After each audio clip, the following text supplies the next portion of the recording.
5 নম্বর অঙ্কে 3টা said U A B গঠন পদ্ধতিতে দেয়া আছে। এখন বলছে নিচের এই সেটগুলোকে তালিকা পদ্ধতিতে প্রকাশ করো। তাহলে এখানে কি দেয়া আছে? ইউ একটা সার্বিক সেট দেয়া আছে। ইউ সার্বিক সেটের উপাদান হচ্ছে এক্স বিলং জেড, পূর্ণ সংখ্যা। সেই পূর্ণ সংখ্যাটা 1 থেকে 20-এর ভিতরে থাকবে।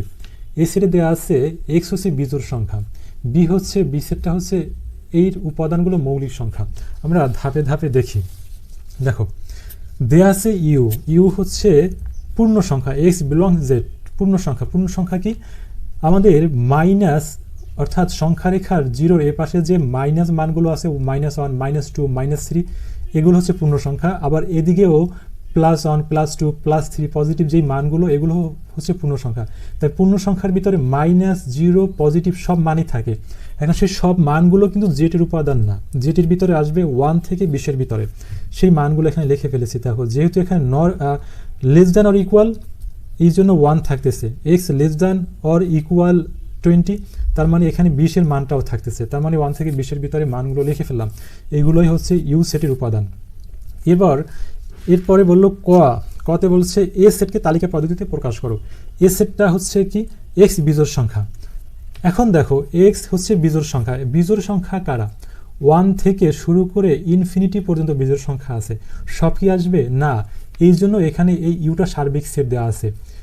আর এ হচ্ছে কি? এ হচ্ছে ইউ এর সার্বিক সেটের একটা উপসেট। তার মানে ইউ এর ভিতরে 1 থেকে 20-এর ভিতরে যে সংখ্যা আছে, এর ভিতরে যে বিজোড় সংখ্যাগুলো আছে, সেই বিজোড় সংখ্যাগুলোই হচ্ছে এ সেটের উপাদান সংখ্যা। তাহলে এর ভিতরে যে বিজোড় সংখ্যাগুলো আছে সেটা লিখে ফেলো এখানে। তাহলে বিজোড় সংখ্যা 1, 3, 5, 7, 9, 11, 13, 15, 17, 19, এইটাই হচ্ছে আমার এ সেট। এরপরে বি সেটটা কি বলছে? খ নাম্বারে বিতে বলছে মৌলিক সংখ্যার উপাদান। তাই বি সেট হচ্ছে মৌলিক সংখ্যা থাকবে এক্স সাচ দ্যাট এক্স মৌলিক সংখ্যা, মানে বি সেটের উপাদানগুলো এক্স এবং সেই এক্সটা মৌলিক সংখ্যা। তাহলে এই যে দেখো আবার এই যে বি হচ্ছে ইউ এর উপসেট, যেহেতু ইউ সার্বিক সেট, এই ইউ হচ্ছে 1 থেকে 20-এর ভিতরে যে সংখ্যা আছে, এই সংখ্যার ভিতরে 1 থেকে 20-এর ভিতরে যে মৌলিক সংখ্যাগুলো আছে, সেই মৌলিক সংখ্যাগুলো হচ্ছে বি এর উপাদানগুলো। তাহলে 1 থেকে 20-এর ভিতরে মৌলিক সংখ্যা কারা? 2, 3, 5। আচ্ছা এখানে একটা বিষয় দেখো, 2 কেন মৌলিক সংখ্যা? 2 তো জোড় সংখ্যা। মৌলিক সংখ্যা কারা? বিষয়টা বুঝতে হবে। মৌলিক সংখ্যা কি? মৌলিক সংখ্যার গুণনীয়ক থাকবে 2টা, অর্থাৎ যে সংখ্যাগুলোকে আর ভাঙা যায় না, যেমন 5কে 1 × 5, এরপরে অন্য কোনো উপায়ে আর ভাঙা যায় না, যেমন 7কে 1 × 7, অন্য কোনোভাবে তুমি ভাঙতে পারবে না। তার মানে উপাদান আছে এখানে গুণনীয়ক 2টা, এই জন্য এটা মৌলিক সংখ্যা। যৌগিক সংখ্যা কি?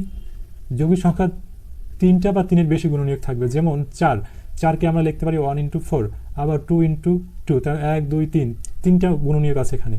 কিন্তু 1-এর ক্ষেত্রে কি? 1 × 1। দেখো এখানে গুণনীয়ক একটাই। 2-এর ক্ষেত্রে কি? 2 × 2, অন্য কোনো ভাঙতে পারতেছি না, তার মানে এর গুণনীয়ক 2টা। 2 এই জন্য মৌলিক সংখ্যা। 1-এর উপাদান একটা, 1 মৌলিক সংখ্যা না, কারণ উপাদান 2টা না। আবার যৌগিক সংখ্যা হলে 3টে উপাদান বা 3 বেশি লাগবে, 1-এর ক্ষেত্রে সেটা নেই, তাই 1 যৌগিক না মৌলিক না। এই জন্য 1টা এখানে আসতেছে না, 2 আসছে, কারণ 2 এর গুণনীয়ক 2টা, তার মানে 2 হচ্ছে মৌলিক সংখ্যা। 2, 3, 5, 7, 11, 13, 17, 19, এগুলো হচ্ছে আমার মৌলিক সংখ্যা। তাহলে এটা হচ্ছে আমার বি গেল। তারপরে গ নম্বরে বলছে সি সেটটাকে তালিকা পদ্ধতিতে প্রকাশ করতে। সি এর উপাদান কারা? সি হচ্ছে এক্স সাচ দ্যাট, মানে সি এর উপাদানগুলো হচ্ছে এক্স বিলংস এ। সি এক্স হচ্ছে এর ভিতরে থাকবে, মানে এর উপাদানগুলো এর ভিতরে থাকবে, এবং এক্স বিলংস বি, বি এর ভিতরে থাকবে। মানে হচ্ছে এক্সটা এর ভিতরে আছে, বি এর ভিতরে আছে। আশা করি তোমরা এই বেসিক বিষয়গুলো জানো, যেহেতু তোমরা অনুশীলনে চলে আসছো, তার মানে তোমরা বেসিক বিষয়টা জানো। এতে আছে এবং বিতে আছে, তার মানে এক্সটা কোথায় আছে? এ ইন্টারসেকশন বি, মানে এ বি এর কমন সেটের ভিতরে উপাদানগুলো আছে, রাইট? তাহলে সি হচ্ছে কোথায় আছে? এখানে আছে। তার মানে এই সেটটা আমরা বের করে ফেলি এখানে, A intersection B. A intersection B মানে কমন। এর উপাদান হচ্ছে বিজোড় সংখ্যা, বি এর উপাদান হচ্ছে মৌলিক সংখ্যা। এখান থেকে কমনগুলো আসবে। তাই দেখো এখানে কমন কি আছে? 1 আছে, 1 নাই। 3 আসবে। তারপরে দেখো 5 আসবে। দেন হচ্ছে 7 আছে, হ্যাঁ। তারপরে দেখো 9 নাই, 11 আছে, 11 আসলো, 13 আছে, 13 আসবে, 15 এখানে নাই, 17, হ্যাঁ। তারপর 19 এখানে আছে, 2 জায়গায় আছে। এগুলো হচ্ছে এ এবং বি এর কমন মানগুলো। তাহলে অতএব আমরা সি সমান কি পাই, সি এর উপাদান এটার ভিতরে আছে না, তার মানে সি সমান তো এই সেটটা, তাহলে লিখে পারো 3, 5, 7, 11, 13, 17, 19, এইটাই হচ্ছে আমার সি সেট। এরপরে ঘ নম্বরে বলছে ডি কে তালিকা পদ্ধতিতে প্রকাশ করো। ডি এর উপাদানে কারা থাকবে, এক্স সাজাট, এক্স হচ্ছে ডি এর উপাদান, সেই উপাদানটা কোথেকে আসবে, এক্স বিলংস এ অথবা X belongs B. X belongs to A মানে হচ্ছে এক্স এর উপাদান এতে আছে অথবা X belongs to B, X এর উপাদানটা বিতে আছে। যেহেতু অথবা আছে তার মানে কোথেকে আসবে, এক্স সাজাট মানে এক্সটা আসবে হচ্ছে এক্স হচ্ছে কি X belongs to A union B, মানে এক্স এর উপাদান তাদের ইউনিয়ন সেটে থাকবে, রাইট। তাহলে এখানে কমন আনকমন সবই আসবে, অথবা থাকলে ইউনিয়ন হয়, তোমরা এটা জানো। তাহলে এ ইউনিয়ন বিটাকে আমরা বের করে ফেলি, মানে কমন প্লাস আনকমন। এ হচ্ছে এই সেটটা, বি হচ্ছে এই সেট, তাহলে এখান থেকে কমন প্লাস আনকমন কি আসবে, 1 আসবে, 2 আসবে, 3 আসবে।